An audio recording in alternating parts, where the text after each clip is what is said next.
This is what 2024 looks like. 2024. Sleek. No. What we usually use the. What is it? 8? Hold on. Is it 8? Is it 8? Oh, there we go. Hey, it's 8. There it is. There we go. We've got the furniture back in. Furniture. All right. I think it's been like a while since we did this. It has. And we meant to go live last week, although I have some updates, I guess.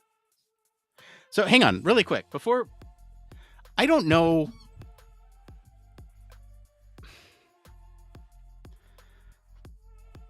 This is weird, Barry. So this is kind of production meeting, kind of podcast, kind of free flow hangout. Are you okay with that? Yeah, we've needed to catch up for a while, so we might as well let everybody else in on the fun as well. So yeah, that's all good. So being honest with everybody who's listening to and watching this now, this is a lot of work. Specifically the upkeep of this. Well, we're high maintenance people, so you know. It's not that in itself is bad,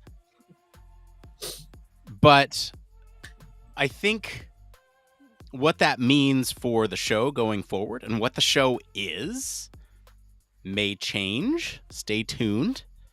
Haven't made any final decisions on that, but I'm almost wondering if these freeform sort of conversations around just topical things that have happened are the future of the show. I'm not sure. I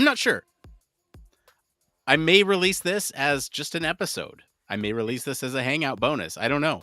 But all that being said, we're unprepared tonight. We have a couple things we can talk about. I fear that if we go the route of just freeform discussion, then it loses its focus. Mm-hmm. That what people who listen to the show seem to enjoy is that it's focused around a certain topic. And I just don't know. I'm kind of curious what everyone out there watching, listening thinks. And while we get all set up here, I actually, we're trying something new tonight. I think there's the capability to... All right, it's not working. Hold on. We're in Instagram tonight too. Ooh. That's a bit fancy pants. I thought I read the thing about how to add Instagram, and it looked really complicated. It's complicated. So I said not so much. Because you have to do it for every single time you live stream. Every time. I mean, that's not the part that's so annoying. It is annoying, but it's not the part that I'm like, I don't know. It's So I'm trying to see if we're if you're watching on Instagram, let us know. I genuinely cannot tell here. It says it's streaming. View on Instagram. I guess I can check on my phone here. So yeah, that's all I'm going to do. So if I search for you're not 1202, you're Human Factors Cast.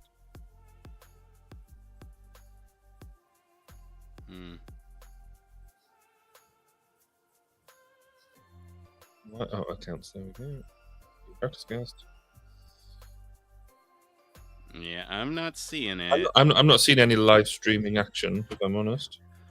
Okay, yeah, me neither. But we can try this out. This again, half production, a third production. I don't know. It's like here. Let's try this. I would sort of point out in the show description on there. I'm not hosted at all. I'm not hosting. I'm just saying. I'm like some sort of extra that bring in. Do you miss that? I don't even think I have my own name in there. Yes, you do. Do I? Yeah. What's the description? I'm making it feel really bad. It's hold on, I've moved away from it. Podcast all about human factors, psychology, and design, hosted by Nick11JAN2024 and Don't Panic UX. So it's on Instagram. Oh shoot, yeah, I need to update that. Yeah, we'll update that. We'll update that today. That fits in. I just if it's any evident as to how often I touch social channels. That's about it. Speaking of social channels, we need 10,000 followers to go live on TikTok. So, get on that. And what's the other thing? Oh yeah, we have a Blue Sky account. Sky account. What's Blue Sky? That's the new Bird app that Oh, what is that? Jack Dorsey made. Is that going to end up being a bit like Threads and that sort of stuff that just I don't know. So what's it called? Blue Sky? Yeah, Blue Sky. And it has an app, or is it a web-based thing? It is. It's got both. Cool. Right, let's find some of this shizzle. Here at Human Factors Cast. Okay, so let's see here now if this is gonna work.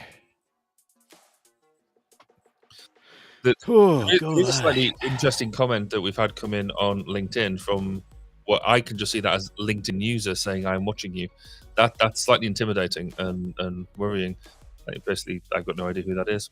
So I don't know whether you can see that on yours, and it's actually got a. I can see that, and I believe I know who that is. Okay, that's good, because I clearly don't. Oh, I'm trying to go. Where's the App Store? There we go. All right. Well, it looks like this is going to give us some hang up here. So sorry, Instagram. Oh, wait. Okay. We're live. But hang on, Barry. Come over here into the middle really quick. We're live on Instagram. We're live. Look, you can almost see us if we both sneak in here. Hi. Oh, hilarious. I don't know how to get that. I'm really sorry, y'all. I wish there was a way to modify the aspect ratio. There's got to be a better way, right? But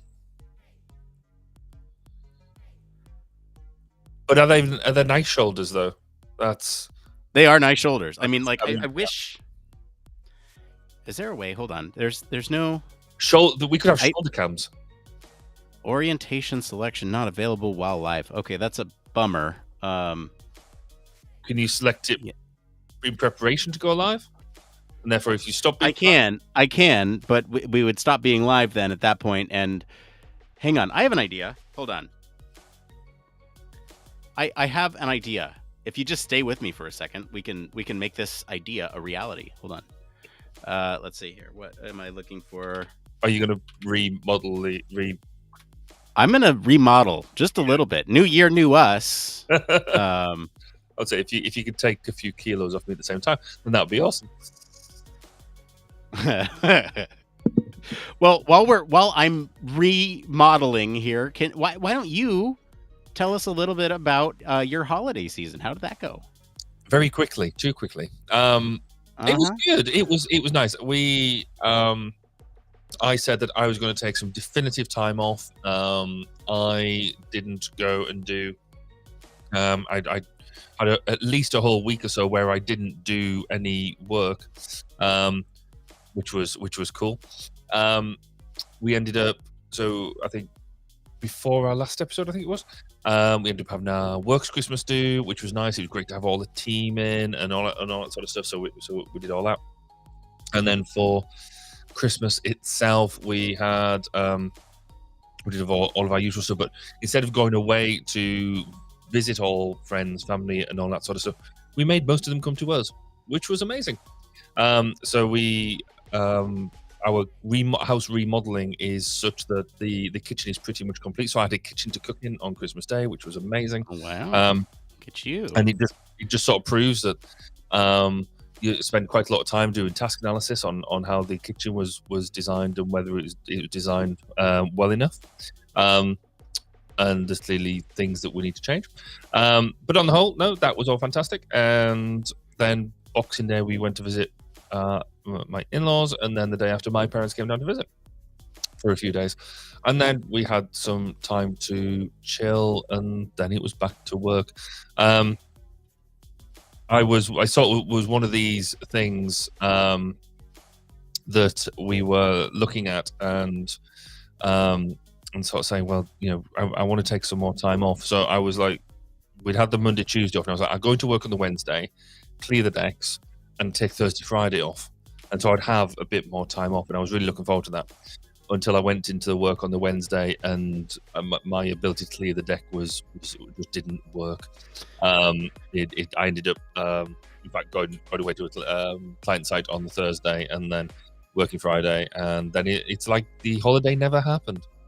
Oh, did I get the indoor? We didn't get the indoor microwave. The indoor microwaves in the UK are just not that popular. I would have had to have got it from Europe or I don't know, the States, or get it imported.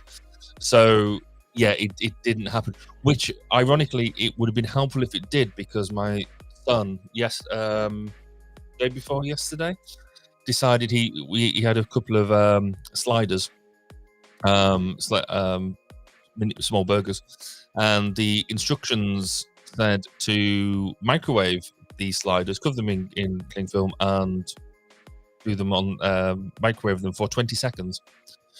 Unfortunately, he transplanted seconds for minutes, and so basically microwave these small little burgers and their buns for 20 minutes, and it caused a lot of smoke. So now the microwave is now broken and somewhere out in the garden because it got thrown out in a smoky mess. So we do now need another microwave. So anyway, recommendations in the UK, or if you do know where to get an indoor microwave in the UK, links very welcome. Okay, I think I got the remodel. Cool. It's like you know what is magic, Barry, is that you know just about how long to talk for me to get something done. And why are we not streaming to YouTube? This is weird. We're like we're streaming to we're streaming to my YouTube. So I think we're streaming on 1202, but we're not streaming on. Okay, we're live on Human Factors Cast YouTube. I don't know what the issue is there. Let's see here. Okay, well, while we're getting all of this, it might still be catching up. Is my point here. And just as we're remodeling here, let me just remodel a little bit more. How about that? Now, if you're watching on Instagram, all you can see is the center bit. All you can see is that right there. Awesome. I mean, it kind of chops us up a little bit, but whatever. At least. So for anyone else who's watching on the other side, that's basically all you can see on the Instagram piece. Hey, are we getting chats? Oh, look, we're getting chats on. We got people joining. This is awesome. So there's got to be a thing of just being able to watch ourselves on different platforms and comment on the different platforms to then chat to us. It's very self-synchronized, or whatever. That's the wrong word, but you get the idea. So how was your break? How was your time out? Did you have any time out? Because it was a bit stressful before Christmas, wasn't it? Oh god, yeah. Okay, so let's actually hang on really quick. If we're gonna alter the format of the show, I should probably start us off with we're back. I don't know. This is a new, different territory that we're taking here. If this is a new intro, you're listening to this perhaps live, perhaps not live. We're recording potentially, I don't know, on January 11th, 2014. No, I went back in time 10 years. Okay, you're the second person who's done that today. Where I was in a formal review and they'd put the slides up as 2014 instead of 2024. Made me laugh. Sorry. January 11th, 2024. You're listening or watching live. Perhaps on any one of these platforms, such as YouTube, LinkedIn, Twitter, X, formerly known as Twitter. We are now on Instagram as well, which you can see this little graphic here on Instagram. But if you want to watch on any of the other platforms, you can see our faces and see what the face to these voices look like. Unless you're on Instagram, which doesn't. It shows you the middle of the screen, which everybody else can see. Yeah. Everyone else can see that too. It's ugly, and I'm going to try to figure out a solution to this. I don't know what the solution to this is. Have you not got one of the setups where you could just put us into your landscape, your portrait mode? Well, we could, but then it would mess it up for all the other platforms. And Instagram's the only vertical platform, so like I don't know. This is like the happy medium for now. Anyway, welcome. This is Human Factors Cast, maybe if we're going that direction. So, Barry, you before the show, actually, we were talking a little bit about our holiday season and something that I wanted to catch everybody up with. So yes, it was stressful for me, very stressful. Before we left, and we kind of had some fits and starts there in the holiday break because it was in between me trying to find jobs and lots of life events happening around the same time. Well, good news, I have a job. Yay! Woo! So very, very pleased. Haven't officially made the LinkedIn post. Humble bragging about that yet, but we'll do shortly. But that side of done. There we go. Thank you. So that side of it is taken care of. The podcast side, however, look, like I've been busy with life things, obviously, and so we're trying to get ourselves back on track here. Meaning, we sort of look every week for news stories to talk about here on the show. Now, there's a couple really notable things in the news right now that we could talk about and probably will touch on. But going forward, I'm not sure. I mentioned this at the start of our live stream here. I'm not sure if the format of the show going forward is going to be these hyper-focused topics on just one thing. We've changed the format of the show throughout the years, right? This is just me speaking candidly. Where we started off as more of an educational series where it was kind of more lecture based, pick a topic, talk about that topic from an education perspective. And then we shortly moved out of that into news when we realized it wouldn't be sustainable. And the news then was 3 topics. It was 3 topics. The banter was up front. So we would, do all of our bantering at the front of the show and lose a lot of interest, honestly, which is why we moved it to the back.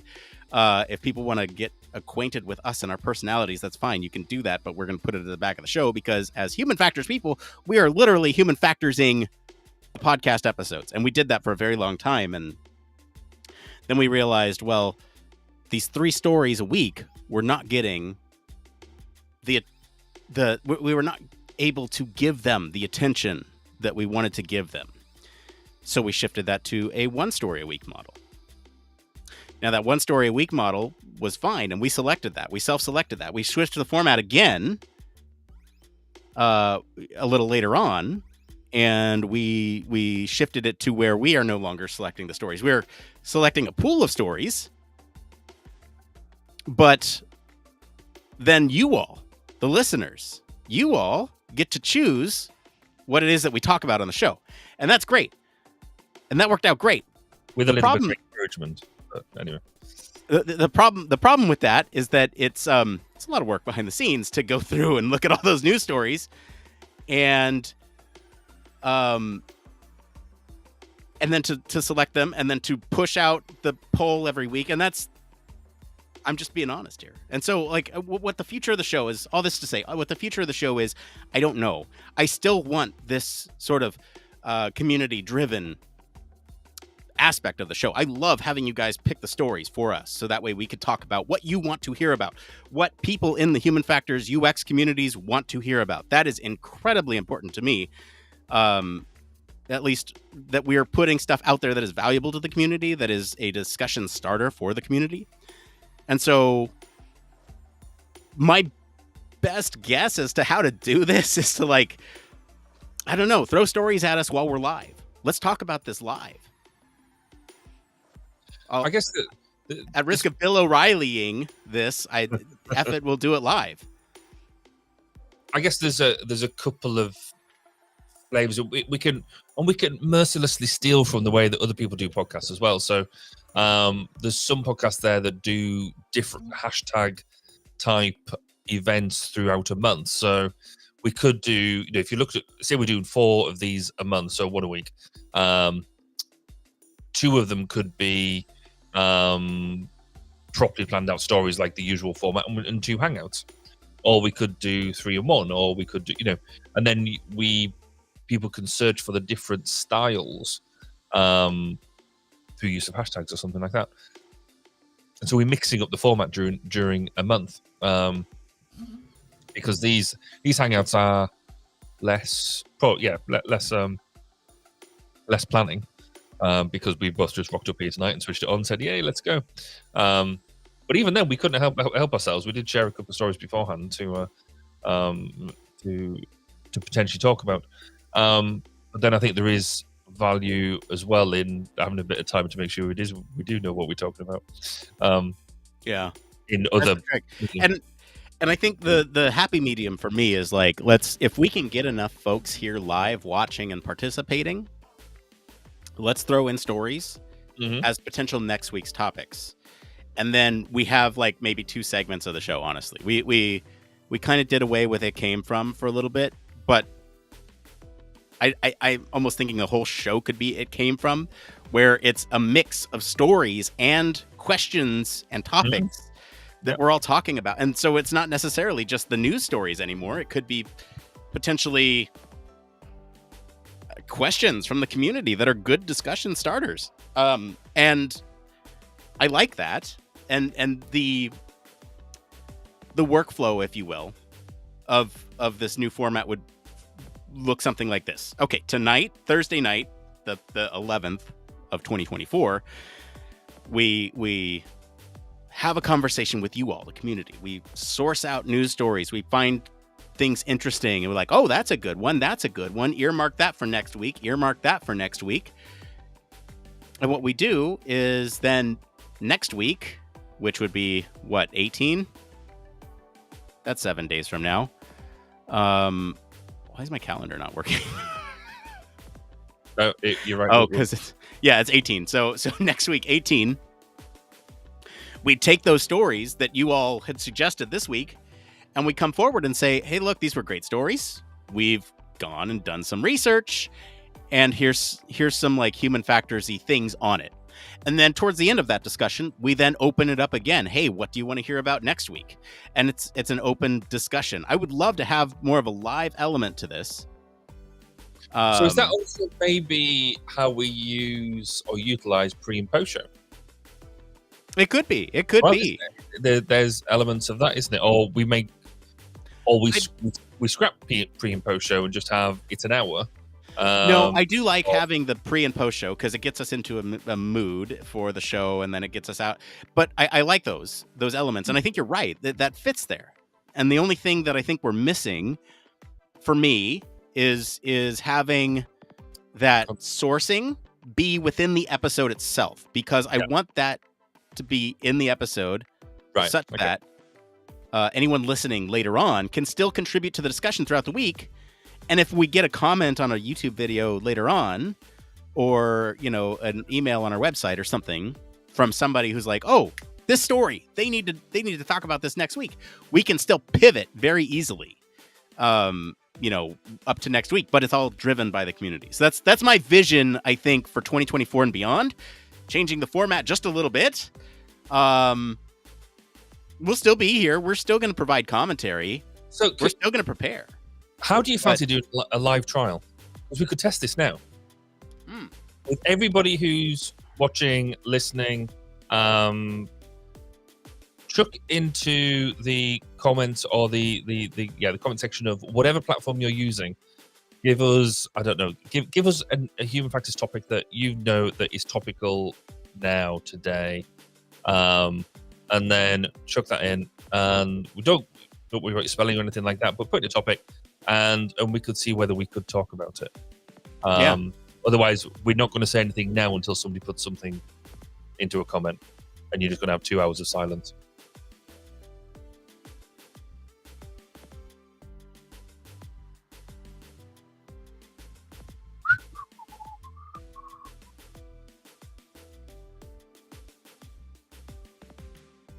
This isn't working as well as I thought it was going to. All right. So here's well, let me back up here, because you asked me a question. I pivoted and said, well, what about the change of direction in the show? So let me get back to your question about how my holiday was. So figured out the job thing. Great. There's actually a really interesting.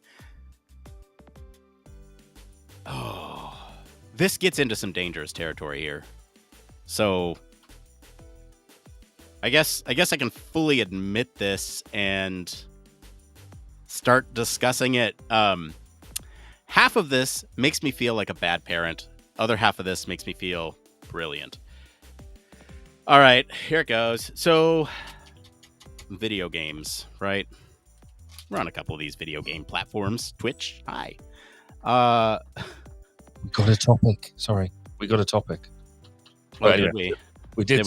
So it works. So anyway, carry on. Okay, all right. We'll get to the topic in just a second. Let me finish this thought. So, Fortnite, the thing all the kids are playing. Okay. Yeah. All right. It was. Look. It was Fortnite Classic. And now there's this new like multiverse approach to Fortnite where there's different games within Fortnite, which is actually kind of cool. So they do like racing now is one mode, and then they have what Rock Band used to be, where you do the controller with actually songs mapped to inputs that you play. Cool. That's cool too. Yeah. Okay, but the thing that I was really excited about is Lego Fortnite. And yes, this. Okay. I don't know how to go on about this without sound half bad parent, half brilliant. I like Legos. You like Legos. Mm-hmm. My son loves Legos too. And so what if I start playing Lego Fortnite with my son? Cool. Okay. Yeah. I've got to, okay. This is where the half bad parent comes in, because I've fully set up his own account, and we can play together in the same world and work on the same structures and build things. This kid, 4 years old, is like amazing me in so many ways. He is building contraptions. He's building these big like staircases and then putting balloons on them, knocking out the bottom of them. The whole staircase like lifts up and floats. He's building these intricate structures, and he's 4 years old, and he's really he's like learning coding too, because you can make these objects in the game that like there's thrusters, so you can put those onto a thing, and then you can put a little switch on the thing to turn the thrusters on and off. So he's learning basic logic with it. Yesterday we built a bunch of platforms and threw them up in the sky, and then, well, that was a couple days ago, but yesterday we put a house. We knocked out the foundation and put balloons on the top, and so now we have a floating house, and we built up in Lego Fortnite. Nice. It's actually It's really cool, man. It's really cool. And it's really great, because we were just having a bunch of fun, and we did a lot of that while there was some downtime. So doing a lot of that, and yeah, that's good. All right, so what's the topic? I don't see it in the chat. What's the topic? No, so it's gone to my LinkedIn, and Amanda wants to talk about the education system.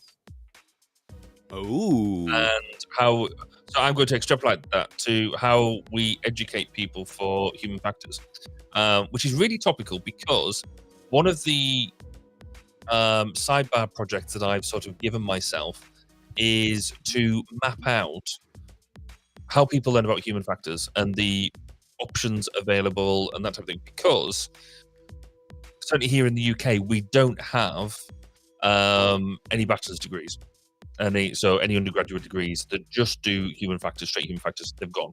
They're not profitable for universities, therefore they just don't do them. The earliest you can get to do a full human factors degree is at master's level, which is it's kind of irritating on a number of levels, because that means everybody's finding HF as the second career. And when you're learning about how to do it, then you're already at a higher level to trying to find work. You're more expensive, etc. Nobody wants to. When you go through primary school, secondary school here in the UK, I can't remember what we call it in the States. I'm sure you'll fill me in. Nobody wants to grow up to be an ergonomist. Nobody has that. Everybody wants to be astronauts or firefighters or nurses or doctors and that type of thing. Nobody goes, I want to be an ergonomist when I grow up, or a human factors practitioner. It just doesn't happen. So How do we inspire young children early on that they want to do what we do? It's not there. And then if you do or do not do, so if you don't do a degree, you don't take that route, you want to do a more hands-on approach, where are the vocational approaches to be able to do it? Here in the UK, we're trying to set up a vocational, a degree apprenticeship. So you do your degree, but you'll do it when you're employed and make that work. And we're currently working through that at the moment. But that's hopefully going to become available next year. But that's a trial, and let's see if it works. But even then, that's still at a master's level. It's not at a undergraduate level, and not at a bachelor's level. So we're missing that. And then the CIHF is now putting in these learning pathways, so you can learn again, it's like more vocationally and remotely to do things. And on other degree courses, you can do modules. So I've been trying to start to map this out and not really getting very far, because like most of my side projects, I do a bit of it and then go away and then realize, oh, I've started that, I really should finish it. How does that compare with the States? How do you learn to do human factors-y type chisel in the States? Great question. Something that we're asking here too. I have a lot of thoughts on this, and I'm going to start with the basic. How do people find human factors? For me, it was an accident. And to compare the two, there are some bachelor's programs here that are focused in human factors, but not many. And so it is predominantly master's, PhD level here as well. There are some undergrad systems engineering courses that mention it as a part of the curriculum. The interesting thing to me, though, is when you start talking about aspirations to be these things. I think we even talked to some folks at HFES last year that were echoing the same thing. How do we grow up? How do we create excitement around being a human factors practitioner? Make children want to aspire to be them, right? Aspire. There it is. So the Let's see what you did there. The interesting thing to me is that, or I guess the difficult challenge with that approach is that for human factors for jobs that a lot of people want to aspire to be to, doctors, astronauts, firefighters, public servants, whatever. These are highly visible roles that may or may not interact with our everyday life. So you have astronauts who have high profile media attention. Okay. There's coverage of these big leaps forward in space exploration. With doctors, you interact with them every time you go to the doctors or dentist or, whatever. Firefighters, they save lives. They're pretty high profile too. And I think our challenge is that if our work is done correctly, we are invisible. And we have historically not taken enough credit for the things that we have done, because it's kind of like we don't want to step on the toes of stakeholders by saying, hey, look, you got to build it this way. You got to do it this way. And then when it's done that way and nothing bad happens, it's kind of linking it back to another topic that we talked about at HFES, the good news, right? Like it's you only hear about human factors when it's bad stuff. Yep. And so how do you share that good news, and how do you, and I have some thoughts on this whole thing. And my main thought is that we need to be media trained.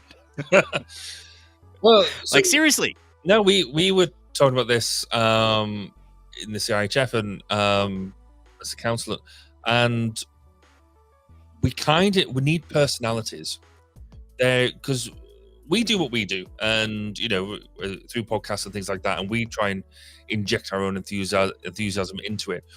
But I think I'm not insulting either of us by suggesting that we are enthusiastic amateurs in this space. When you look at people who are, like you say, properly media trained, but also have that underlying ability and passion to be able to engage an audience in a way that, just inspires and does all that sort of stuff, then that is a skill in its own right. It's good, and we need to find some of them people to be almost ambassadors to what we do. So you get some of these people who go on like the science shows and things like that, and I think we have a few people in the UK who talk about science in a way that is accessible, meaningful, and they just create good stories around it in a way that I could only hope to even vaguely get anywhere near. We need some people like that who buy into what it is that we're doing, but can communicate it and sell it in a meaningful, motivating way. So anybody watching who fits that role, then please do give me a message, because yeah, we need some of that. I think there's also another approach too that, like, so the other approach would be like to reach out to current science educators that are widely seen as, from the public's perspective, as an authority figure on science, right? Mm-hmm.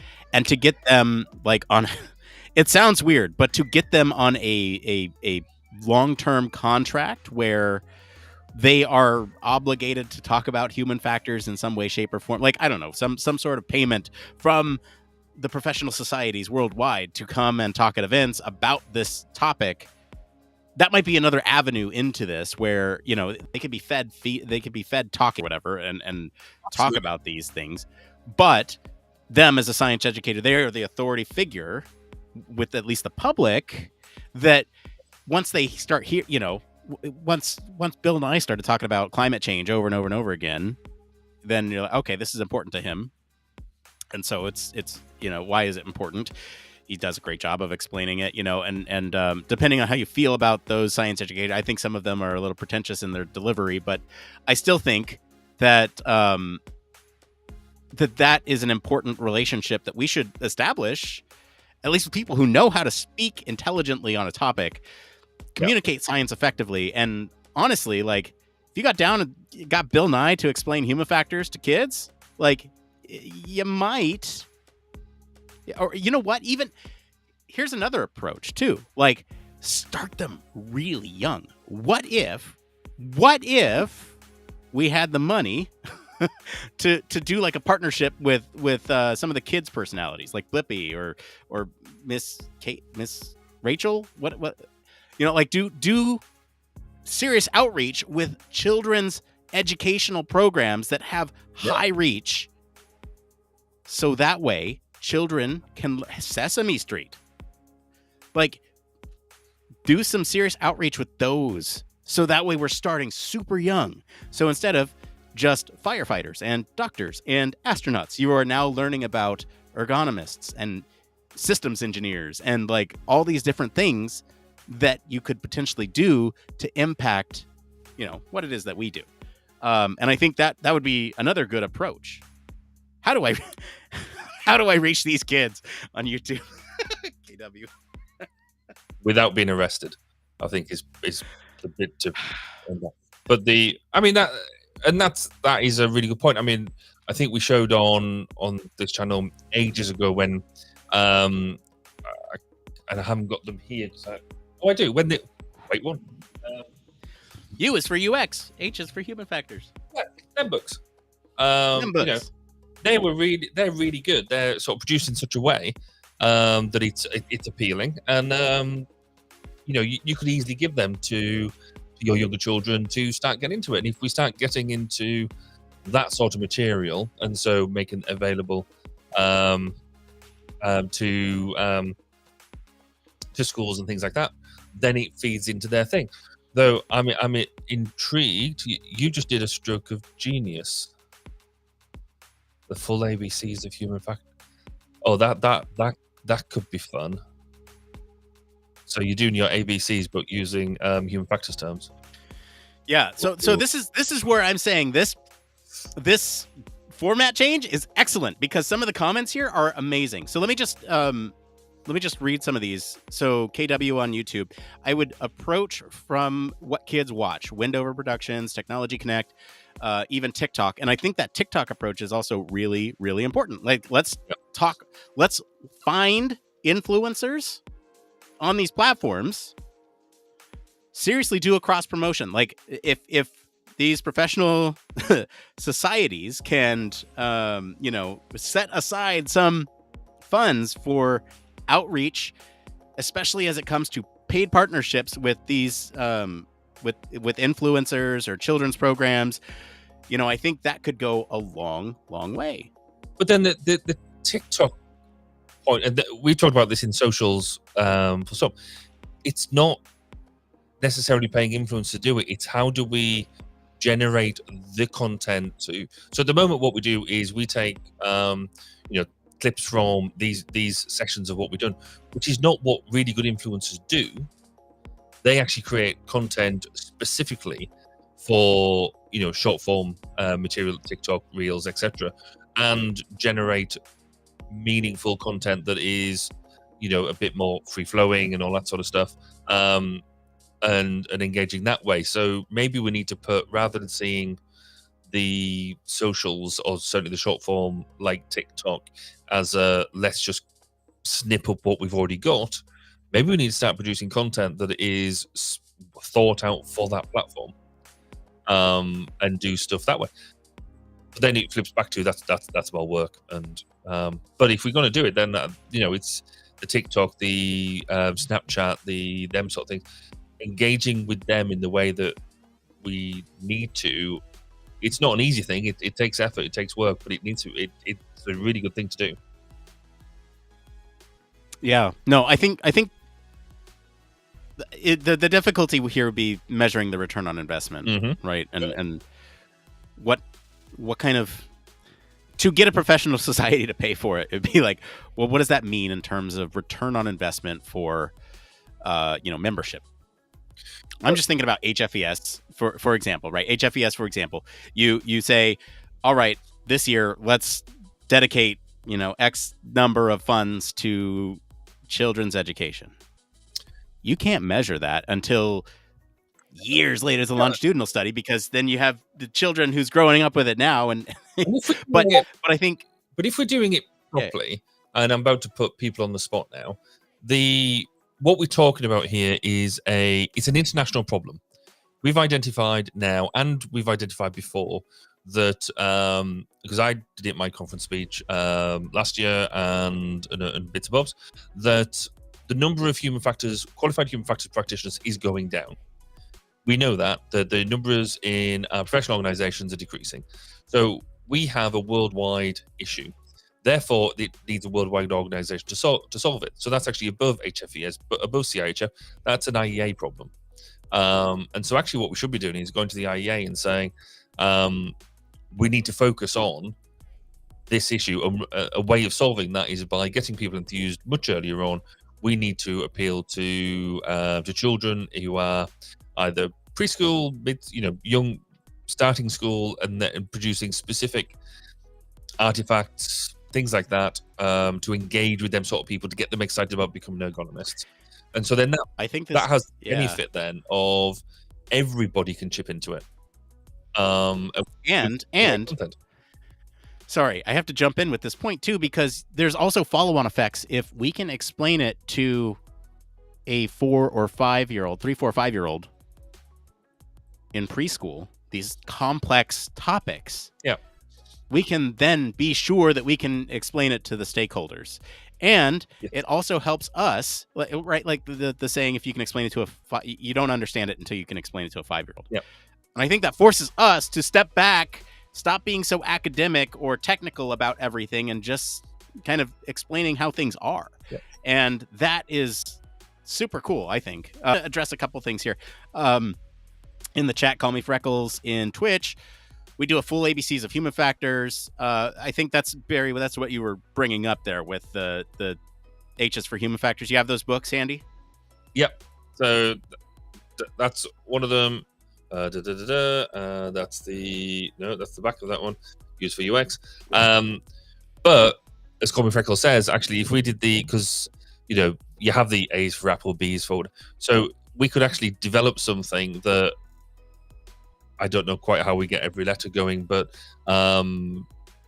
let's make some of that happen. I think that'd be quite a laugh to do as a bit of a sidebar project. Links for the books. You can just Google. I mean, like Google them. You can't buy them. They're not on general sale. They are done by, if you search for on LinkedIn, Pamela Soffren Gay, or even just bold inside. Oh yeah, they are. Yeah, they're on Resite. Hang on, I'll throw this link in the chat. Oh, I don't know whether it's just that they can't be sold outside the US or something like. There was something weird because they posted sets to us. Yeah, we get no kickback on that link. Just let them know that Human Factors Cast sent you. I think there's.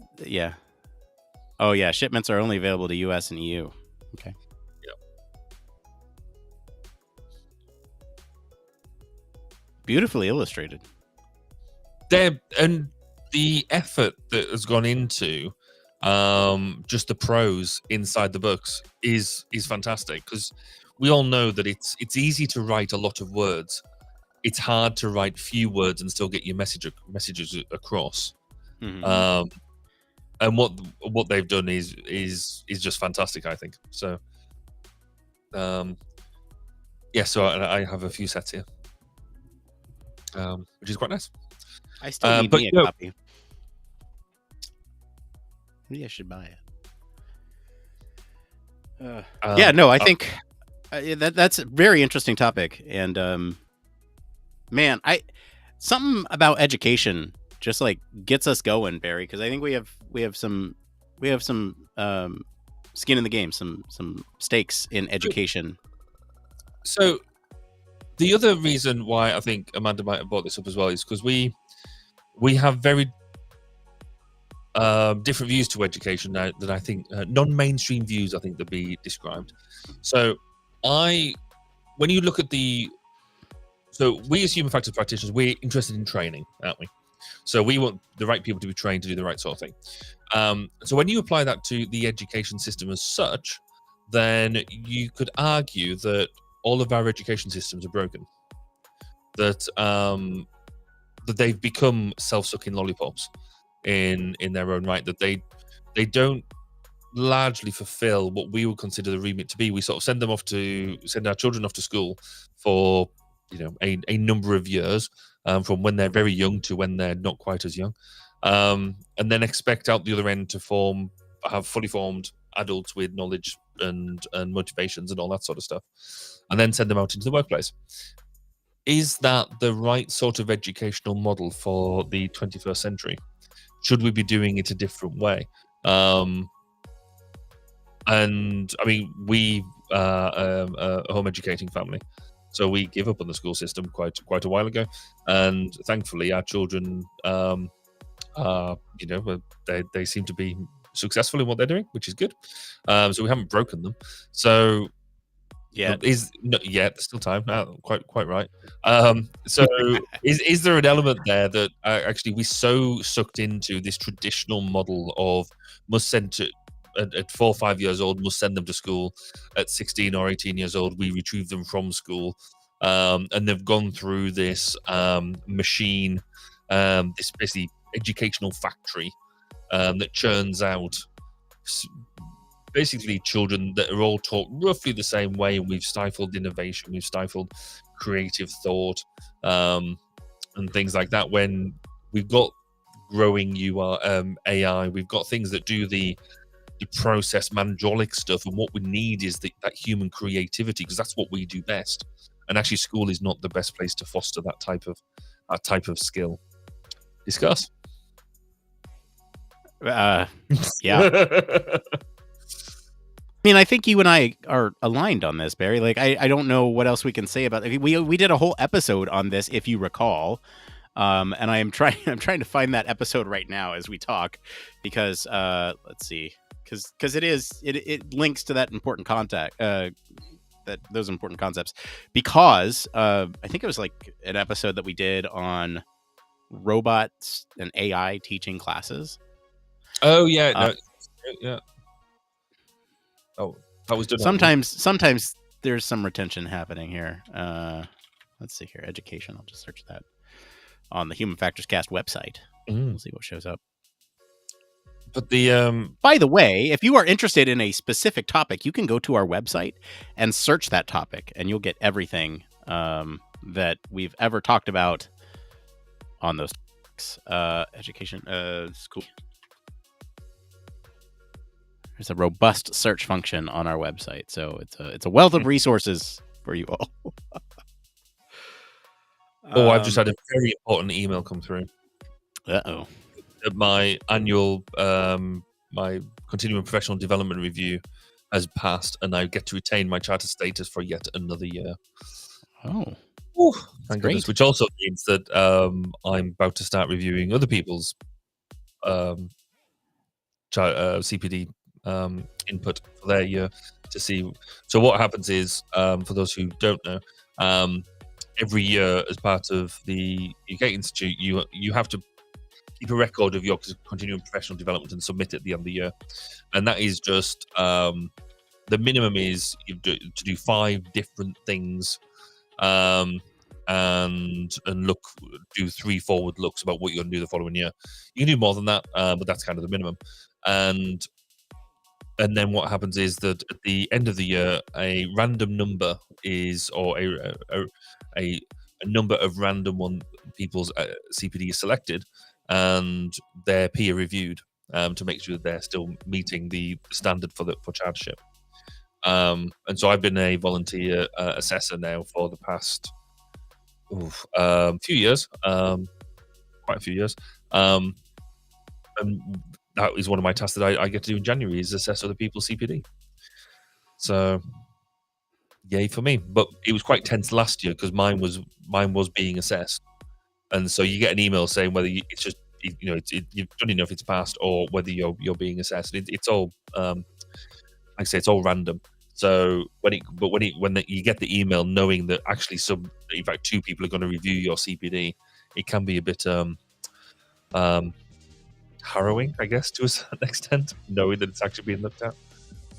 Especially when it was last year, and normally I'm very good at doing my CPD because I do find it a valuable exercise. Whereas last year it was so frantic, it was all very lastminute.com, and I didn't put the amount of effort in that I usually do. I was like, oh, fine, I never get assessed, it'll be okay. And that's the first time I then get the email saying, you're being assessed this year. And I was like, ooh. Oh. Great. Hey, I'm doing a little bit more remodeling. You ready? I feel like this looks a little better. Let's just change it up. Here we go.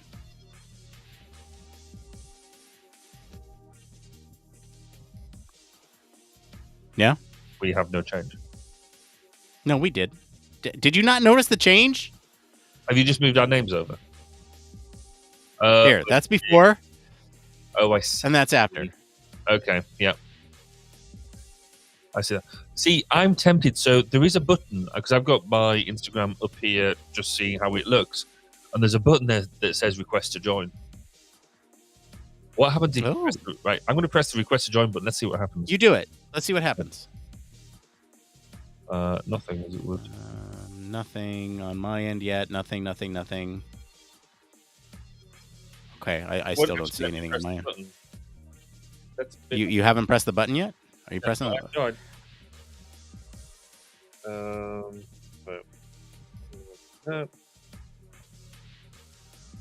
So I'm now back in. I can now share the video. I don't share it. That's interesting. Okay. But it's set, right? So it basically, I left it for a bit, and then it said that show that you're in it. That's interesting. I don't know.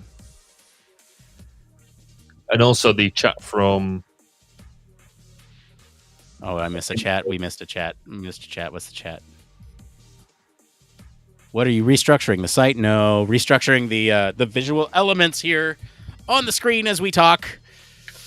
I still want to do some more restructuring here, and I will in just a moment. But Because, like, look, there's only so much real estate that we have on the screen, and I want to make sure that we optimize that real estate. And we're gonna do it. We're gonna optimize that real estate right about now. Give me just a minute here. So yeah, because it's just come up again with a link saying send a request to be in Human Factors Cast live video. But I try and press that button, and it just doesn't work. There might be something in the setup that says, you know what? It might be because we're like new or something like that. Yeah, I'm not sure. But then you'd think that if we couldn't do it, it wouldn't push the button up. That's bad UI. Yeah, you would think bad UX, bad UX. Which, let's face it, it won't be the first time. I don't know. I'm not super happy with this layout, but well, yeah, we need to. There must be some transformation. Hang on. Sorry, I'm one step ahead, and I haven't shared it yet. I haven't shared my work. I should share my work before you make any comments here. Let me see here. Kill the second logo on the bottom right and toss another QR. That's almost exactly what I did here. You can see it in just a moment. What I did was I actually moved the QR to the middle, and I removed the second logo, centered our names. So here you go. Ready? That's before and that's after. Ooh. So that's a little bit different, right? The QR code there. I'm not quite a fan of the design of that, but it's it's a work in progress. You're seeing the sausage made right now tonight on the show. But I think we're almost there. I like the name centered now. I think this is like not bad. This is not a bad approach. I've moved my camera over. It's good. Hold on though.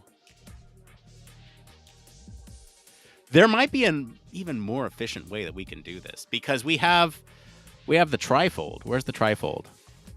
Like, this is the trifold, right? Oh yeah, this episode brought to you by the. That's old. Okay. Yeah. So we have the trifold, and I feel like it's a little different from what we're looking at there, but I think we have the framework. I just need to figure out how all this stuff fits into the middle.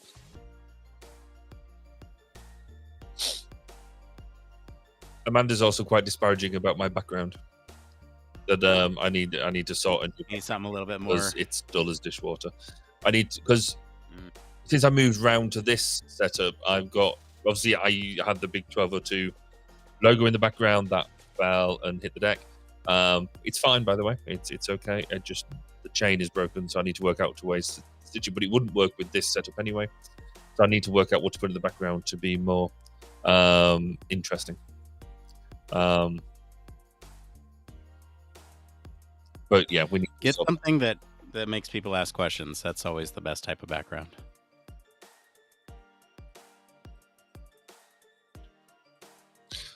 So Amanda just messaged saying she can't listen on Spotify or. Yeah, it's not live on Spotify. Maybe we should just put our watch live. Yeah, I mean, I ripped this, so it's a work in progress, people. I appreciate the feedback, and we'll take that feedback and apply it appropriately. And this is like, you got to understand here. We're doing this live. We're Bill O'Reillying it tonight. It's the only way to do it. I mean, for me, this is more fun than anything when you're dictating new changes and waiting for it to happen and then critiquing it. It's where I do my best work, as a lot of people found out today. Yeah. All right. Let's see here. So the main change I want to make here is with these ones. Yeah. Because okay. See, we have the framework. Yeah. Okay. All right.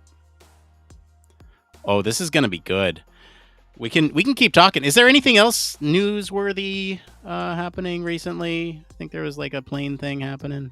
So I've heard that Boeing have taken a convertible approach to their to the way that their windows work. Oh, I found a door in my backyard. That actually happened not too far from me. Oh, really? That's the airport that I fly out of. So not concerning at all. Of course, what we're referring to is the rapid depressurization of Boeing 737 Max flight out of Portland, Oregon, to Ontario, California last week. The details are still coming out, and there's still an active investigation going on. So we're going to refrain from all the details at this point. But what we can say is what's out there in the public. So the rapid depressurization happened, but also the door. So on the 737 Max, sorry, what's that? There isn't a door until it is a door. It's not a door until it is a door. You're right, and so what it is it's a plug it's a door that they like weld shut, and to the passengers it doesn't appear as a door. On the outside it looks like a door, and it's only a door when it needs to be. But it's a door when it's a door when the maintenance team need to access it from the outside, or if the seating is in a configuration where there is more seating within the aircraft and they need a second, or they need more emergency exits, then they can turn it into an emergency exit. But otherwise, it is plugged up with a few bolts and things, and apparently not very well tightened bolts. So that's the part that we don't know yet. What exactly happened there? Why? What processes were involved? NTSB is doing their investigation. Can't comment too much on it at this time. What is interesting, though, is obviously in the day and age that we are now, everybody's got the phones and all that sort of stuff. So the ability to see within the aircraft. So that I always find it stunning that in any scenario like this now, somebody is recording video. And you've got to ask yourself why were you recording video in the first place?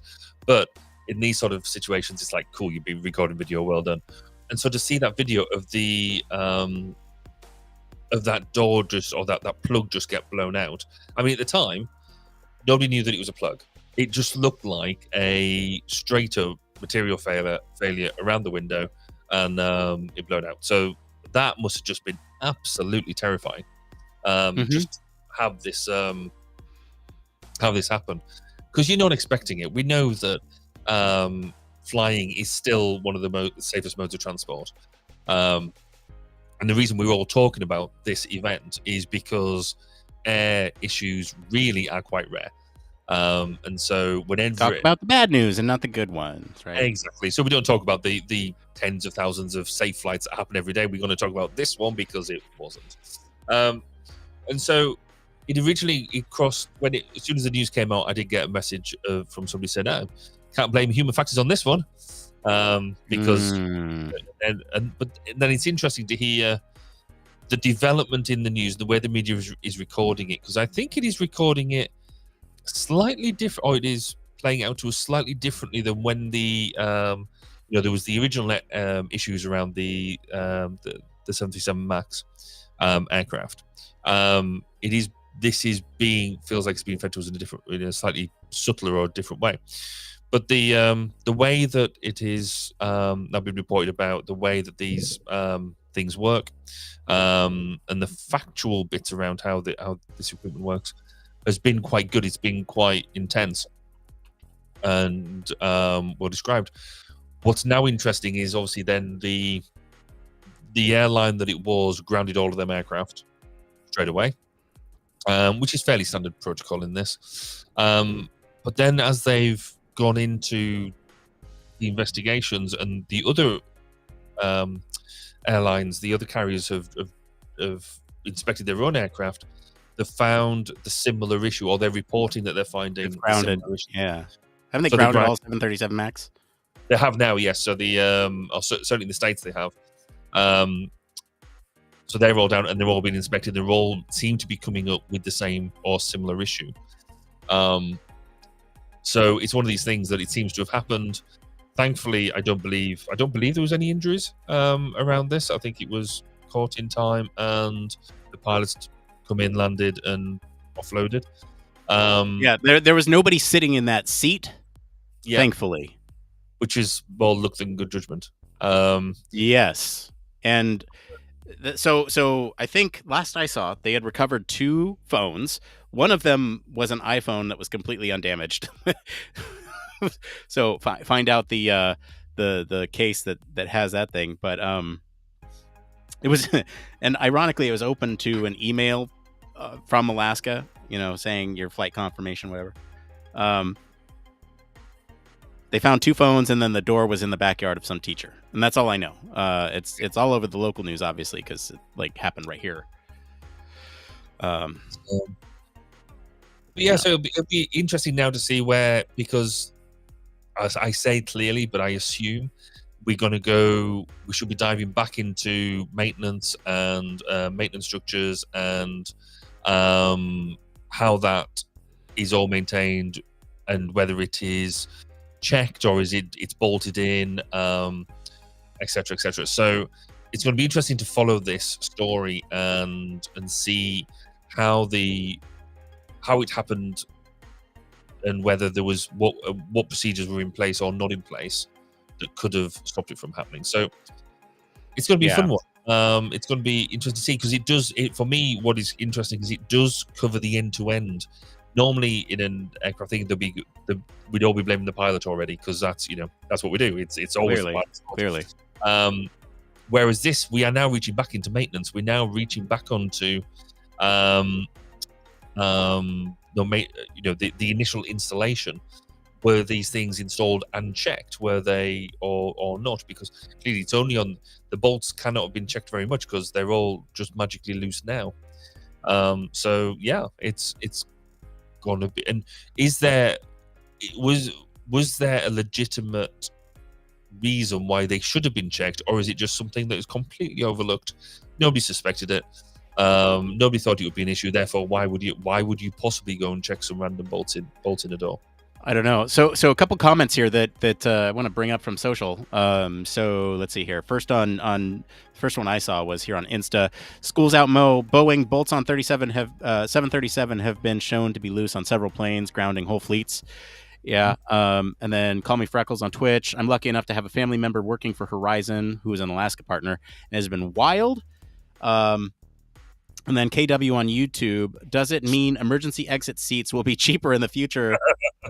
I don't know, because that's an interesting point, because not only are the people in the emergency exits now more at risk potentially, or at least the perception is going to be there, but also they're responsible for helping people out the door. Like they're responsible for being able to, they always go over a little debrief with them before the flight takes off to say, hey, like, are you able-bodied and willing to open the door in case of an emergency?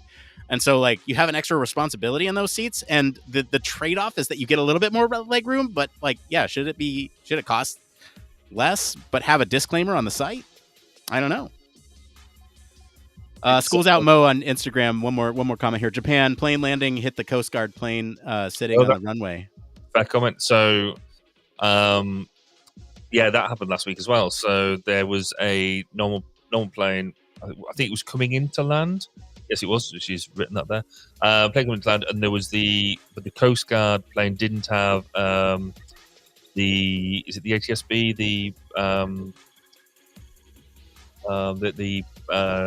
the squawk tracking function in it, and I can't remember the proper name for it. So through the technology, neither aircraft knew each other was there, and there was basically it came into land and they crashed into each other.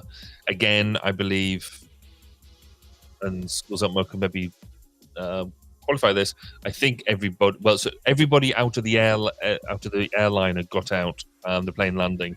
I think there was unfortunately fatalities in the Coast Guard plane. There was 3 in there, to my memory. But again, doesn't seem. I don't think it's a pilot issue. I think that was an ATC based issue. But again, is under investigation at the moment, and we will no doubt hear about that in the future.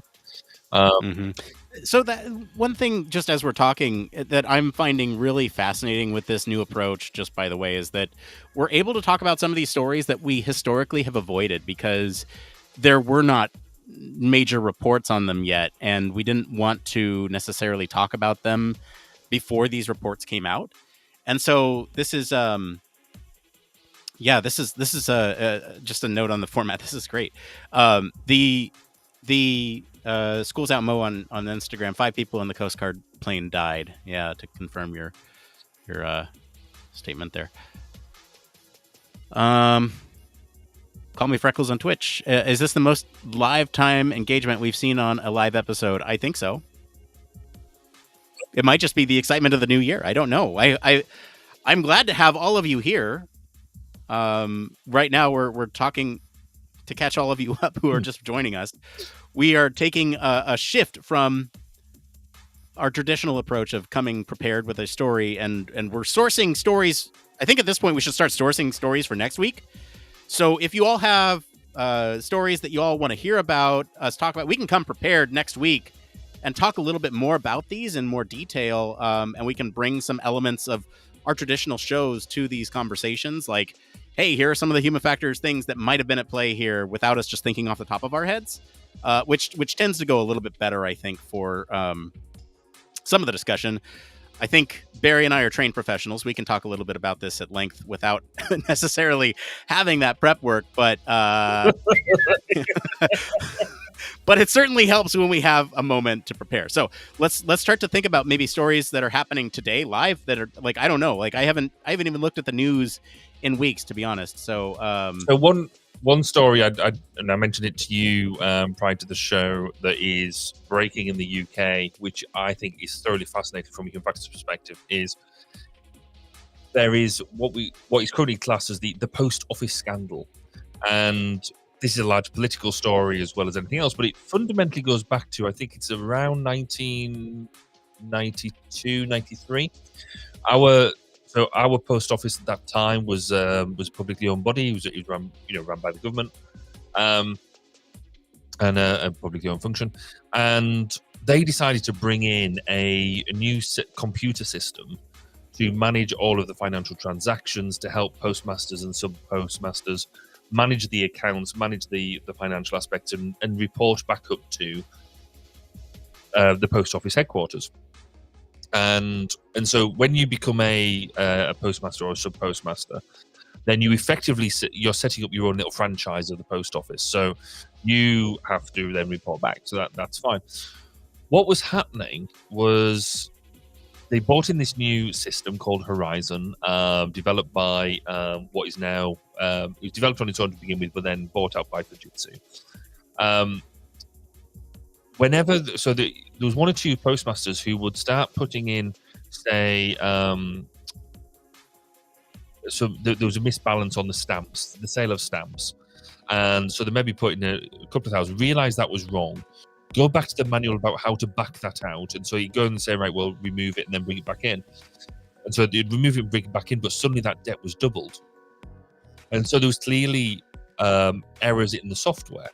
So then when they reported that back to the central post office was going, no, well, there's no problems with it, it's all fine. And they're like, nobody else is reporting this issue, so it must be just you. And so all of these postmasters, these sub postmasters, who were having these issues, were not only sacked by the post office, but then they were charged by investigated and charged by the post office for fraud, and had been made to pay back some of the monies that was reaching into tens to hundreds of thousands. So the debts would become tens of thousands, but because then also got taken to court costs were applied, and they were in debt for £200,000 to £300,000. And they kept on being told that no, you're the only person that, or you nobody else has got this problem. This is all on you. As it turns out, this was a widespread problem. So basically, the post office was gaslighting all of these postmasters to devastating effect. So a lot of these people were pillars of the local community. So then they were effectively bullied and called names, and which had serious implications for mental health. They were bankrupt. Some of them went to jail for fraud and what they did, and so for numbers of years. And unfortunately, even some took their own lives because of this, because it was so devastating. As it turns out now, it was a software issue. And when you look back, so now everybody is trying to blame everybody. So at the top, we're trying to blame ministers, the ministers in charge at the time, because they didn't ask the right questions, or when they asked questions, they believed the answers that they were given. Everybody wouldn't blame the post office at the time, because obviously the post office was seen as this amazing organization because it was a publicly owned body, and it just serves the government and serves the people. Therefore, it was seen as whiter than white and not to be questioned. Everybody then looked at the technology, and nobody would actually believe that the technology could possibly be wrong, and so nobody was allowed to pretty much question that and bring that there. And as it happens now, we found that the technology was at fault. No, the testing wasn't thorough enough, and when issues were raised, they weren't taken seriously. So there was no just culture there. There was no culture of let's solve the problem rather than just blame people for the money. So this is now, it's been in play. Like I say, the issue has been known about, I think, since 1999. The system came in 1992. So it's been known about since 1999, one way or another. People were being prosecuted. But it's only been a program, a dramatization program that was put onto our local ITV, so a local public network, in the last couple of weeks, that highlighted this story and brought it to the attention of the public in a way that made it digestible. Because obviously, when we're talking about testing of software and financial software, that makes it quite difficult to understand.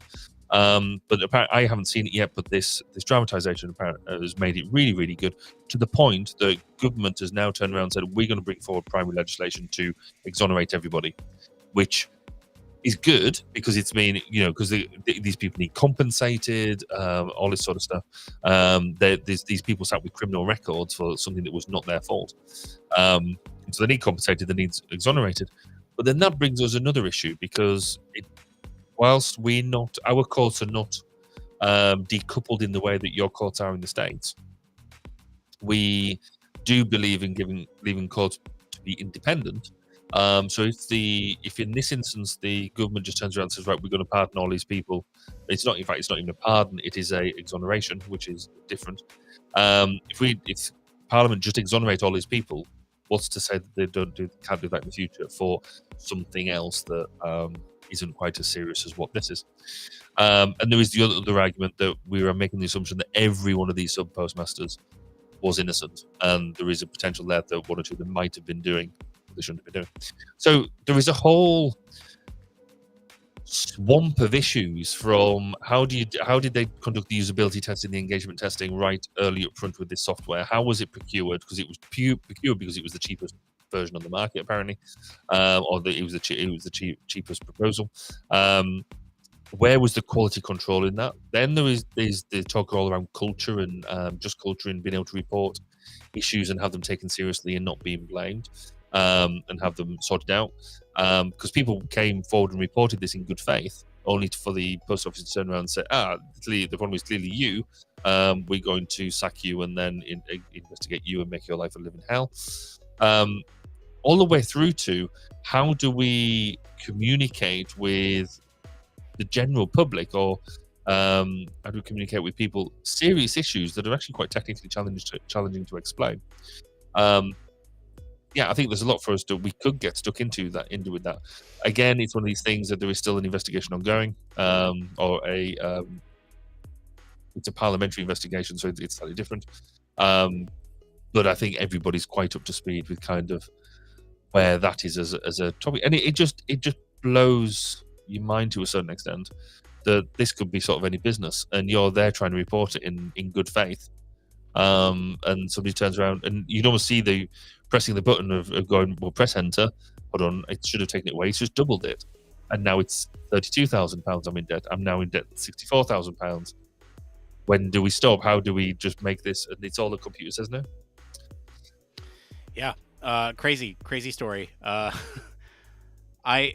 don't even know where to start with that one. I think that might be a good topic of conversation for. Sorry, what? Yeah, no, I think that should be a that would be quite good for, because there's a book that's been written about it, which I think before we discuss it in depth, I want to read first.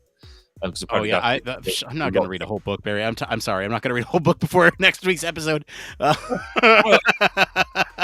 do it. That's where the dedication comes in. No, okay, I read anyway, because I actually there's an article I want to write on it as well. So okay, all right, okay. So just catching up on a couple comments here, and I think this is a great idea here. Will call me Freckles on Twitch. Will there still be an option for folks to call in pre and post show in the new structure? I like that idea. Well, there's no reason at all in this why people couldn't call in at any point that they wanted and they felt they had something to do. So here's what I'm gonna do. I'm gonna flash up a couple things. One, you could do this right now. Even leave us a voicemail. I am attempting though to. Oops, does that work? Hold on. That needs to go vertical to capture the Insta stuff. I know. I'm working on the Instagram stuff, man. I got it. Why haven't you got it sorted already? I mean, we've been on what, an hour and a bit now. I thought you've had all this nailed. So okay.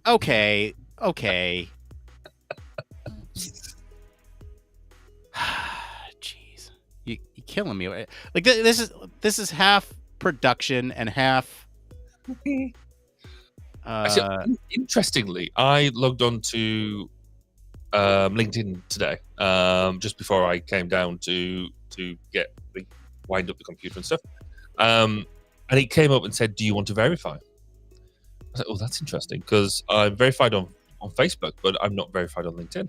And I thought the verification in LinkedIn was only a US thing, but clearly they've rolled it out wider. And I was able to use my passport and the chip within the passport to verify my my identification, and I'm now verified on LinkedIn and it was free. So I was, if you are on LinkedIn and you verify, that's quite a cool thing, and the technology seems to work. I'm verified on LinkedIn too. I didn't even realize that what I was doing when it asked me that. Yeah. I think in the States you've got more options open to you, because you can verify via your employer and all sorts, whereas in the UK we don't have such options. Oh, come on. Sorry, I'm trying to make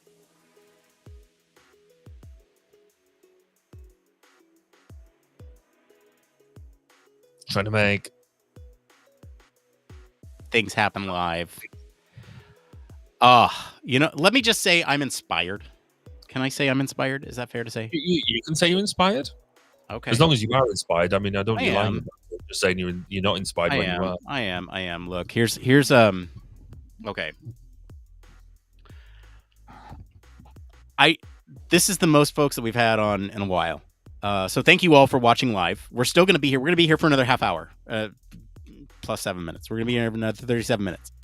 If you have stories that you want to hear about next week, leave them in the comments, preferably links, so that way we can go back and source those. Feel free to let us know as much information as you can. We do have a submission form on our website too. You can go there. What I'm trying to get set up right now is this thing right here that you see to the right of me, but I'm trying to get it set up to where basically it has more information on it. So you can support the show, and we would be happy if you did. We'd love it if you did. That's how we pay for all the stuff that is allowing us to stream on all these platforms, plus Instagram now, which is great. Awesome. And by the way, while we're talking about this, go follow us on TikTok, because we need 10,000 of you to go follow us there so we can stream on that platform as well. And so we're quite a ways off on that, but please follow us there. The other thing I'm trying to do is I'm trying to make this a little bit more dynamic and engaging for folks who are seeing the vertical format, because right now it's just a picture and not very interesting.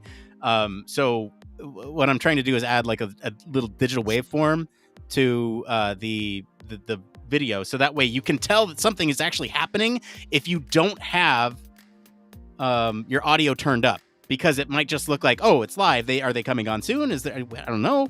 Like we're human factoring the podcast scene right now to try to get this to work, and yeah, it's very interesting. Very interesting. I would have thought Restream would have sorted out being able to throw out. You would think so. So what's interesting is that I noticed on some TikTok lives that they are able to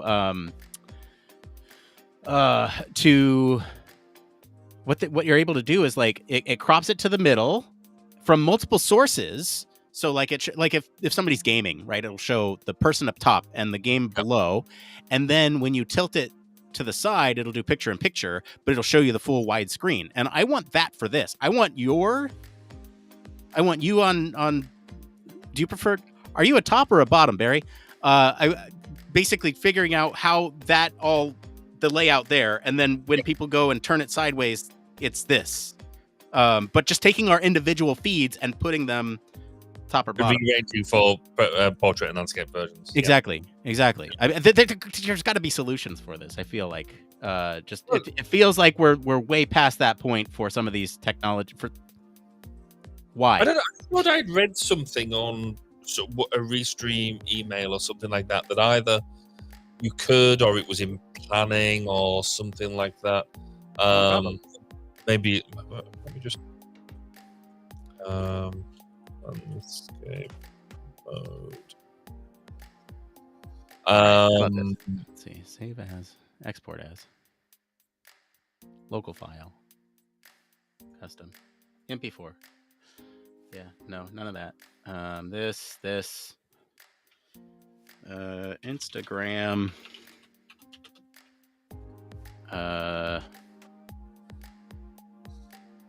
See, now next week we might actually get more fancy with this Instagram thing, and I hope we do. But like, I want to make this still engaging and I still want to make it sort of engaging for folks who have to look at this thing too, because what's happening right now is that I'm centered to halfway through this middle column here, and so are you. And I don't like that because then when we lean in, right, it's not centered. It's ugly. You could argue if we both do this, what are we both doing behind the black screen? If you're doing that, yeah. But I have a better solution to this, Barry, that I'm getting to right now. And let's see here. Playback. Hold on. I'm getting to the solution right now, and I hope that you'll stick with me for just a moment while I get this solution.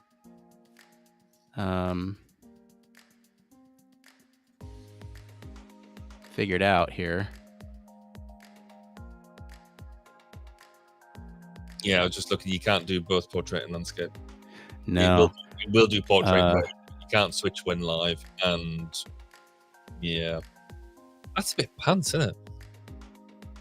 Okay,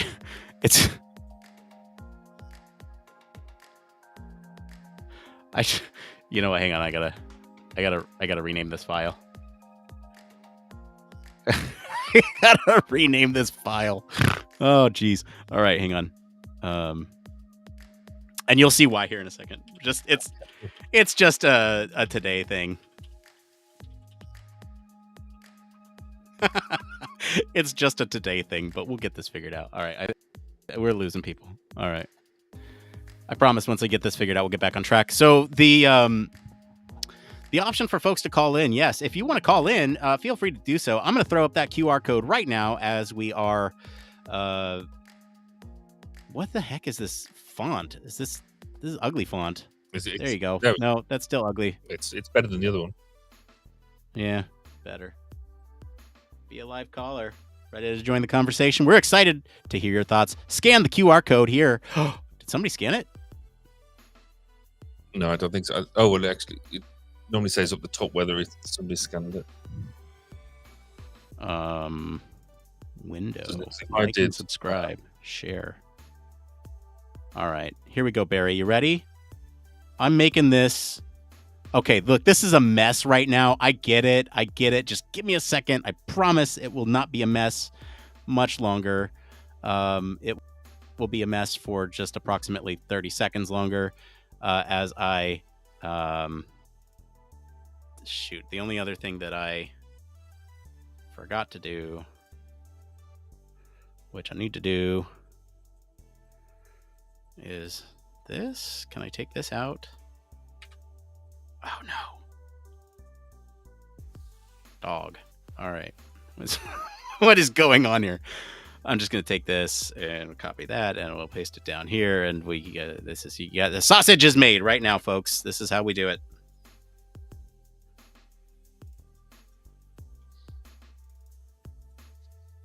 Actually, quite an interesting process. There's a lot of things content creation wise that happen behind the scenes that you don't necessarily think about until you start to do this. That is just really, really fascinating here. All right, so we'll actually do this. Okay. All right. We're getting there.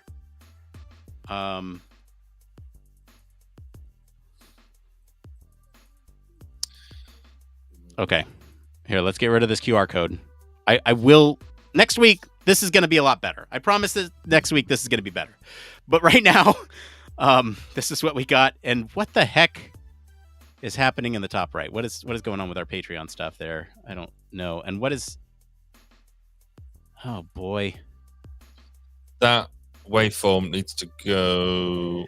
No, it's weird because it's a player and I can't. And just it's going to be better next week, guys. I promise. But yes, because you can't on Insta, you can't really see it because that's where all the chat is. So all is that where the chat is? Oh, see, this is interesting because I'm looking at the web-based version. See, we're human factoring this. This is great. All right, so if you look at where's it going? Look at that. Your chat goes up to about there. So all that stuff down here you can't really see. So you need to put your waveform about here. No. Okay, hang on. Can you send me a screenshot of that just in our Yep. That's great. Yeah, give me a screenshot of that. And what I'm gonna do, I'm gonna fix this up. I'm gonna fix all this up right here for next week. I promise it will be so much better. If you want to call in and if you want to leave us a voicemail, you can do either of those things. Next week we'll have all the information right here. For right now, it's just gonna say like and subscribe. The and subscribe keeps popping up there. Because it's such a short video to get the waveform going, but at least now it looks like there's something active happening on Instagram. And I've sent you 2 screenshots. So I've sent you screenshots of that, but I've also sent you a photo that I took in my hotel room early this morning, or more precisely in the lift of my hotel room.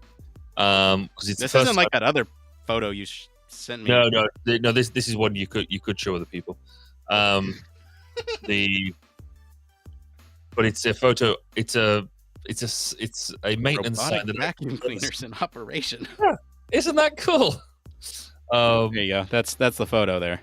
It says caution: robotic vacuum cleaners in operation. And so that was in the lift in my hotel, and I was like, I've never seen that before ever. That's brilliant. It also makes me want to get a robotic vacuum cleaner, but that's a different problem. Robot. Because we like robots. Do we? Is that a definitive statement? Because do we? I like cutesy robots. So work we do with Cardiff University, part of the labs that we're using, they have cool robots in there that engage with you and ask you questions and are made to provide sort of healthcare services and engaging with people. And they've got big iPads as heads, so you can get cool videos and things from them. So I like them ones. I don't like the ones you get on Terminator and Alien and things like that, because they're nasty robots. Okay. You're still trying to fix. Where does this go? Jeez. What are you moving now? Oh, I'm just messing stuff up. That's all. you know, par for the course here. I think. What the heck is happening here? What the heck is I guess technically we're in post show now, aren't we? Technically, yeah. I think technically yes. We never Okay, actually left I just want to really quick. Can I just remind everybody where we've been tonight? I just want to show everybody how far we've come in 2 hours or an hour and a half, really. Okay, look, when we started on Instagram, well, I can't go back that far, but this is what we started with. This is what we started with right here, and hey, now we're here, but we still got to do something because that's all ugly too. And hang on, I got one more fix here for this. Let's do boom. How about that? That's a little bit better. It's getting there, yeah. It's getting there. It's getting there. The only thing that we need, I think, now is like that waveform up, the like and subscribe to stop popping up. I think that's just a setting within. Yeah, you're yuck. What is the setting for that? It's not cool. Preferences? Is it preferences? Let's see here. Is it video, subtitles, OSD, enable, show media? No. Yeah. Let's do that. Save. How about now? Will it? Okay, when it goes all the way over, will it do the thing? If not, then I've solved one issue. Dang it! No. What the heck? All right, hang on. I wonder if that's position bottom. Show media. Enable on-screen display. No.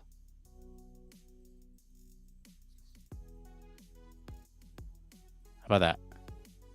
Here, let's kick it to the end. We'll see.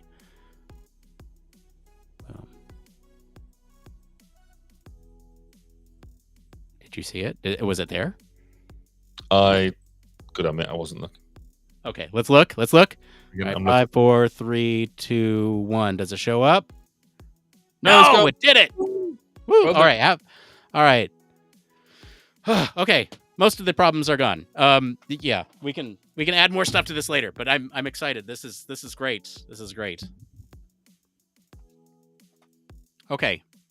Send us stuff for next week. What do you want us to talk about next week? I think there's still so obviously the postal story. Barry, can you find me a link for that? We can give a heads up on our socials to what we can talk about there. If there's more information about the 737 MAX stuff, we can talk about that too. I can look through our news sources, because sometimes we get like some scientific articles that come through there that are actually pretty cool when it comes to stuff. Let's see here. Where are we? Let's see. Human factors. Let's see.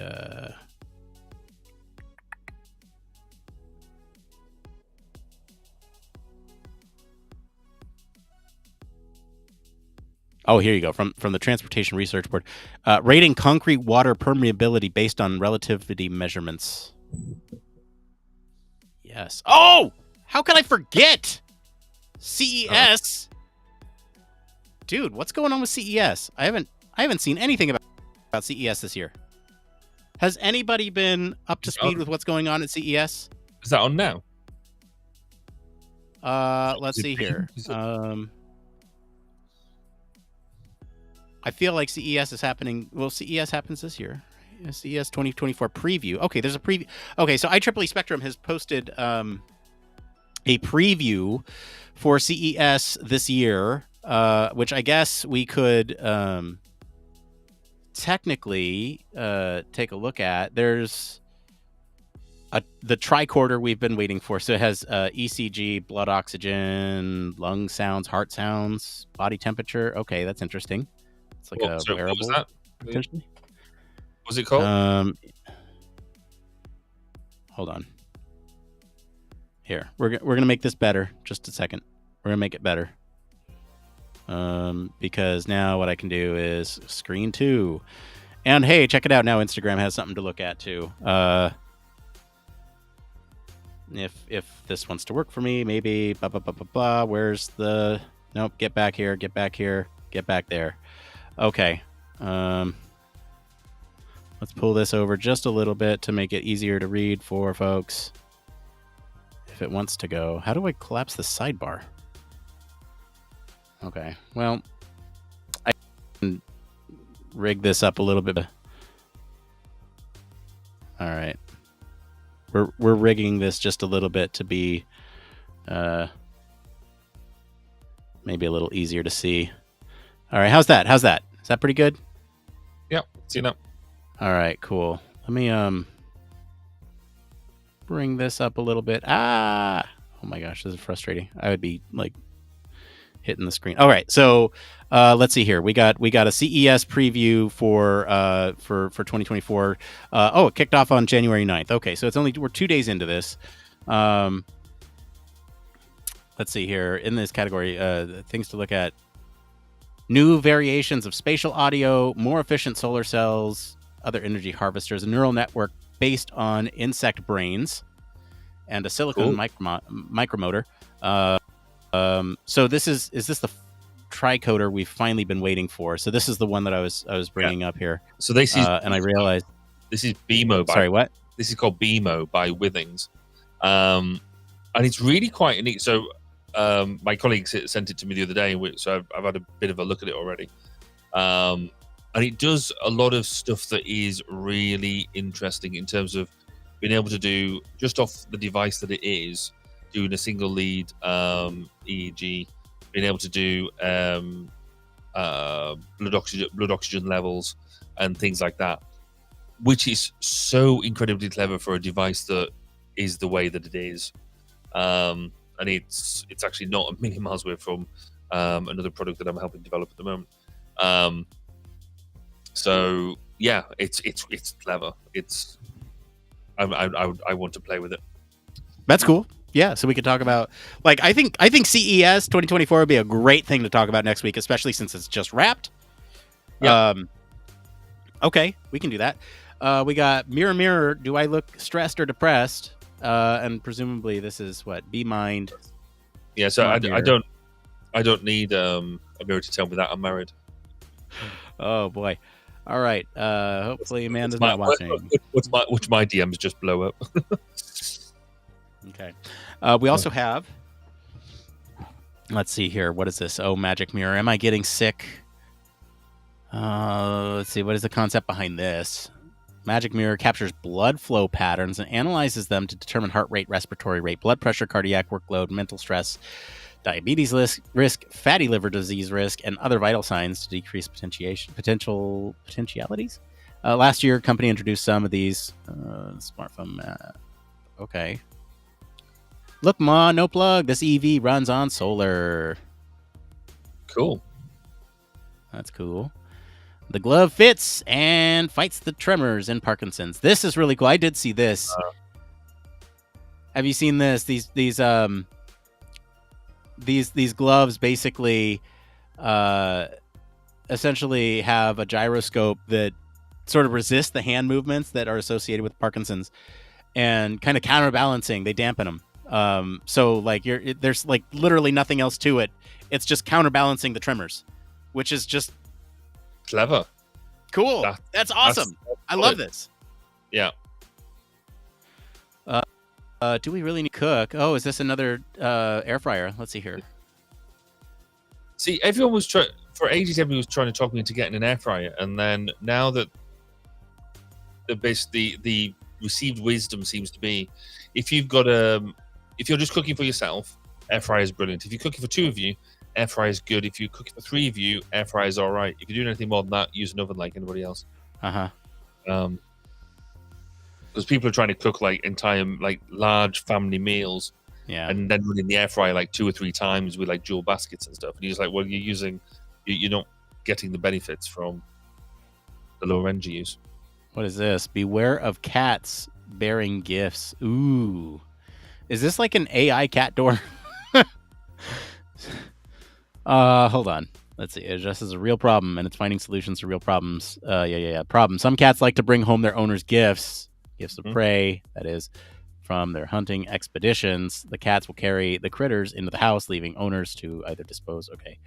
Product Flappy is a cat door that recognizes a cat by its RFID chip. It opens only when the cat is not carrying a gift. If it spots such a gift, it sends a photo to the owner's phone. Do you have $200, $400 for a cat door? Well, no, because the only time that it's going to bring them gifts in is like in the middle of the night, and we don't have cats anyway, but I'll be asleep. So yeah, you don't want a photo of getting at midnight saying. I mean, I have older children that do that, get in at like 2:00 in the morning and try and creep in without waking me up.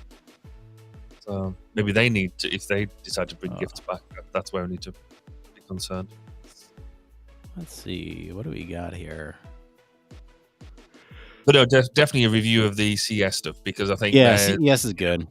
That'll be fun. It's got we all know I'm a bit of a gadget freak anyway, so yes, I would delight in going through and critiquing. It'd be cool to take live callers next week too, as we talk about CES. Just get like opinions about sort of what it is that people like or don't like. Yeah, I like that. Let's do live callers next week. All right, let's see here. Cool. Sounds good. Oh, I just realized something. The live caller link is going to change week to week. So that means I'd have to make this every week. Generate every time. Why does the live caller link change every week? Oh, because it's coming into this show, isn't it? Mm-hmm. Yeah. I'm wondering if there's some other technology that we can set up. I'm wondering. If anyone knows of a solution that might fit that, let me know. I'm open to that. The nice thing about Restream is that it gives us control. We can chat with them before I actually put them on, and screen callers that way. So no one's coming in going. Yeah. You've seen the C-SPAN calls. All right. I didn't realize, actually, because I've just been doing a thing for news, that Homeland Security hosts a human factors conference, which I think is quite interesting, and I quite fancy it. So, and this year's winter in Human Factors 2024 Winter Institute is looking at the human element in the evolving threat landscape, which starts next week. Oh, no, it's Tuesdays. Oh, so it's a longer term thing. Tuesday, January 16th to March 5th, until 2 EST. All right. New Olympics. Oh, what? Okay, hang on. This might be of interest to us. Hold on, let me get this in place here. Come on. Behave, please. Oh my gosh, I'd be frustrated if I was watching myself do this. All right, let's see here. So a new Olympics event, algorithmic video surveillance. As skiers shushed and swerved in a snowy park outside Beijing during the 2022 Winter Olympics. String of towers. Did they know that those towers were collecting wavelengths across the spectrum? Okay. Covering the entire Olympic village, connecting roads and rails, it would proceed under a temporary law allowing automated surveillance systems to detect predetermined events of the sort that might lead to terrorist attacks. AI-driven mass surveillance is a dangerous political subject that could lead to broad violations of human rights. Every action in a public space will get sucked up into a dragnet of surveillance infrastructure, undermining fundamental civic freedoms. This is an interesting one. I don't know about you, but like this is fascinating to me when you think about sort of grabbing all this data from wavelengths. Did you see the stories about like how Wi-Fi can tell exactly where you're at in a room by deducing the disturbances in the signal? Mm-hmm. And exactly what you're doing and all that stuff? And I think that this is that just on a larger scale. And and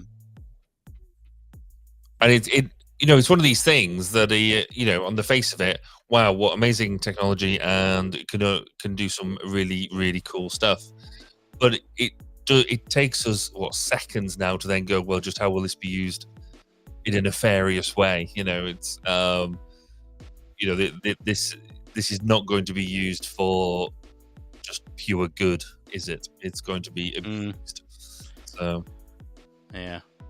Temporary. It's a temporary surveillance law. Okay, it expires March 2025. Written to avoid that outcome.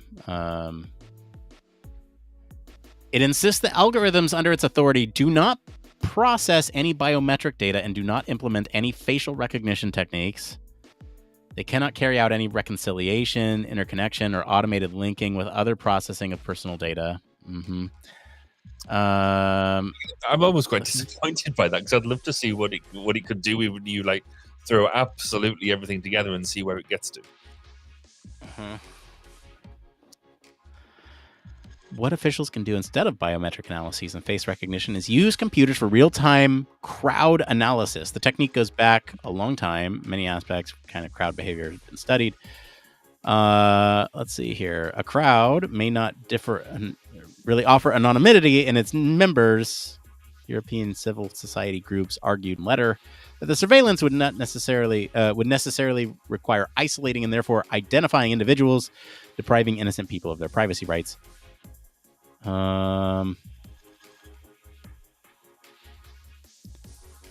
People's behavior.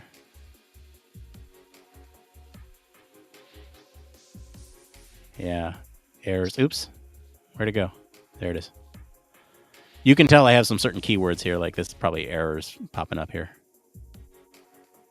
In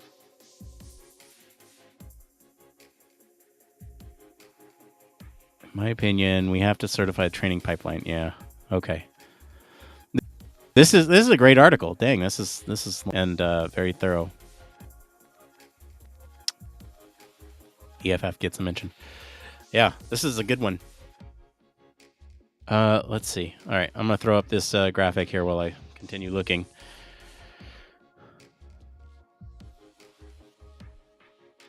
...2024 will be an exciting year in tech. What's happening in 2024? Is this Top Tech 2024? Okay.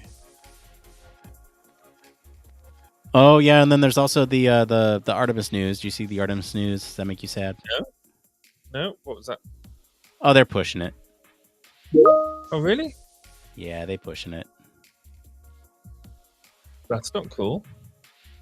Are they just pushing it back? Okay, hang on, just really quick. That Teams came from your end, right? Because I'm like, where do I have Teams up right now? Oh yes, sorry, that's me leaving it open, which means that I was like, I don't have Teams on this computer right now. This is not. don't. Oh, that. Okay. Let's see. Yes. Okay. In fact, that should be set for me to do not disturb. There we go. Okay. So I know that you're not necessarily a huge transportation guy. I mean, like that's not fair to say because you wouldn't let us forget you have a new car, but I just don't get as excited by NTSB stuff as you do. This headline here is really interesting to me. The effect of vehicle mix on crash frequency and crash severity. Do people with Mustang, Ford Mustangs, Mach-E's, yeah, Mach-E's. That I wanted to say Model E, Mach-E's. Do they get in more crashes, more severe crashes, or do people who have Cybertrucks? I'm sure the data's not new enough for that, but this would be an interesting one to investigate. There's presumably an entire report. I am curious on what the required reading for that one would be. Let's see here. View this PDF. Well, it was interesting because, again, following on from our Cybertruck conversation, the received wisdom at the moment, it just simply wouldn't be allowed in the UK. Because of the way it's been built and the lack of safety protections, like crumple zones, like the edges are like razor edges and stuff like this. It just wouldn't be allowed on the UK roads, which I thought was quite interesting. And wonder whether Tesla thought about that before they or even cared before they built it. Whereas I think all of the other Teslas have been developed in a way that is, applicable worldwide. So,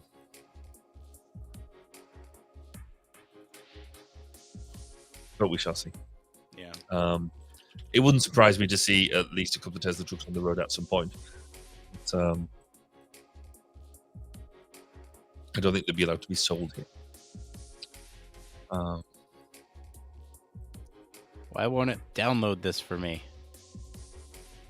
It's trying to Individual save chapters. Okay, here. It's trying to save you yourself. Here, I'll just give you a little insight here. It's 7 chapters long. It's a full book. All right. Anyway, there's that. Okay, everybody. One of my tasks this year, I've been invited to help write a chapter of a book, which is very exciting. That is exciting. Around climate ergonomics. So, yeah, we get to play with that bit. Whoa. But we shall see how that goes. Oh, okay.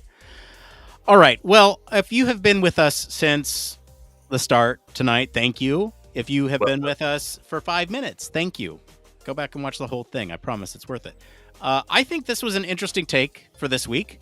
If you've been joining us on Instagram, thank you for that. This is our first week doing that. So let us know what you think. Is there another way that we can improve the formatting for Instagram? We're open to ideas. Next week on the show, we will have a way for you to interact with us. You can always go to our website and leave us a voicemail. If you want to be featured on next week's show, we're more than happy to take those.